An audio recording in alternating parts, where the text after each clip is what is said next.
மார்கழி முதலாம் நாள். தமிழ் மாதங்களில மார்கழி என்பது இறைவனுக்குரிய மாதம். மற்ற மாதங்களில் ஒரு நாளோ ஒரு கிழமையோ மட்டும் இறைவனுக்கு உகந்ததாக இருக்கும். ஆனால் மார்கழியில் மட்டும் அந்த மாதம் முழுவதும் இறைவனுக்கு உகந்ததாகவே போற்றப்படுகிறது. மார்கழி மாதத்தை தேவர் மாதம் என்று சொல்கிறார்கள். அதாவது கடவுளை வழிபடுகின்ற மாதம். இறைவனை வழிபடுவதற்காக இந்த மாதம் ஒதுக்கப்பட்டிருப்பதால் மார்கழி மாதத்தில் எவ்வித மங்கள நிகழ்ச்சிகளும் நடத்தப்படுவதில்லை.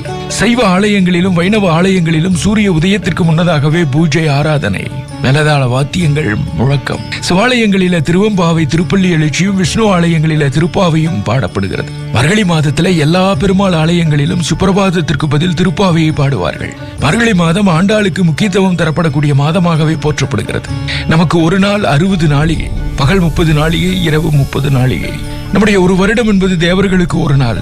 தை முதல் ஆணி வரை இருக்கக்கூடிய காலம் பகல் என்றும், ஆடி முதல் மார்கழி வரை இருக்கக்கூடிய காலம் இரவென்றும் சொல்லப்பட்டிருக்கிறது. அதன்படி தேவர்களுக்கு இரவு காலம் முடிகிற வைகறை பொழுது மார்கழி மாதம் ஆகிறது. மார்கழி மாதம் தேவர்களுக்கு அதிகாலை 4 மணி முதல் 6 மணி வரை இருக்கக்கூடிய 2 மணி நேரத்தை குறிக்கக்கூடியது என்பார்கள். சூரிய உதயத்திற்கு முன்பான இந்த அதிகாலை நேரம் பிரம்ம முகூர்த்தம். ஒரு நாளின் முக்கியமான பாகம் வைகறை பொழுது என்றால் அது மிகையாகாது என்று நமக்கு சொல்லப்பட்டிருக்கிறது. இப்படி இவ்வளவு முக்கியத்துவங்கள் வாய்ந்த மார்கழியிலே தான் இறைவனை அதிகமாக வழிபடக்கூடிய நிகழ்வுகள் இருக்கிறது. மகாபாரத யுத்தம் மார்கழி மாதத்தில் நடைபெற்றதாக நமக்கு இதிகாசம் சொல்லுகிறது.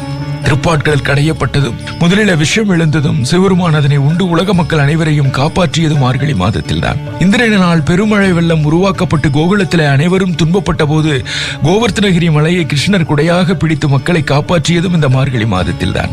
ஆண்டாள் நாள்தோறும் வைகரையில எழுந்து ஒவ்வொரு பாசுரமாக பாடி திருமாலை திருப்பாவையால் திருவடி தொழுது திருமணம் புரிந்தது மார்கழி மாதத்தில் தான். இப்படி பல மகத்துவத்தை தன்னுள்ள அடக்கி வைத்திருக்கிறது மார்கழி மாதம். மார்கழி மாதத்துல விரதமும் செல்வம் தரக்கூடிய நோன்பு இருந்து பெருமாளை வழிபட்டால் தோஷங்கள் நீங்கி செல்வ செழிப்பை பெறலாம் என்கிறார்கள். மார்கழி மாதத்துல இருக்கக்கூடிய நோன்பு விரதங்களின் பலன் மிகவும் சக்தி வாய்ந்ததாக இருக்கும் என்கிறார்கள். திருமண தடை நீங்கும், குழந்தை பாக்கியம் கிடைக்கும், தொழிலில நஷ்டம் நீங்கி லாபம் பெருகும். அதனால்தான் மார்கழி மாத நோன்பு மிகவும் சிறந்தது என்று நமக்கு முன்னோர்கள் வரையறுத்து சொல்லி இருக்கிறார்கள்.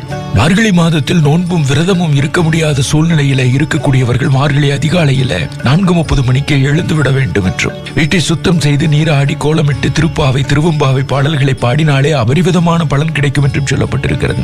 மார்கழி மாதங்களில் வீட்டு முன்பு கோலமிட்டால் மகாலட்சுமி வீடு தேடி வருவார் என்பது நம்பிக்கை. அதனால் பெரும்பாலானோர் மார்கழி மாதத்துல வீட்டின் முன் கோலமிடுவார்கள். மார்கழியில காலையில எழுந்து வெளியே நடந்தால் மனிதர்களுக்கு ஏற்படக்கூடிய பல்வேறு நோய்களுக்கு தீர்வு கிடைக்கும் என்று நம்முடைய முன்னோர்கள் கண்டுபிடித்த காரணத்தினால் தான் அதிகாலை பொழுதில் பஜனை போன்றவற்றை பாடியவாறு தெருமுழுக்க மக்கள் கூட்டமாக வலம் வருவார்கள். அப்படி வலம் வருகிற பொழுது ஏற்படுகின்ற அந்த ஓசோன் வாயு நுரையீரலுக்கு சென்று புத்துணர்ச்சி தரும் என்கிறார்கள். மார்கழி மாத காற்று சருமத்திற்கும் வெள்ளை சிகப்பு உயிர் அணுக்களுக்கும் உடல் நலத்திற்கும்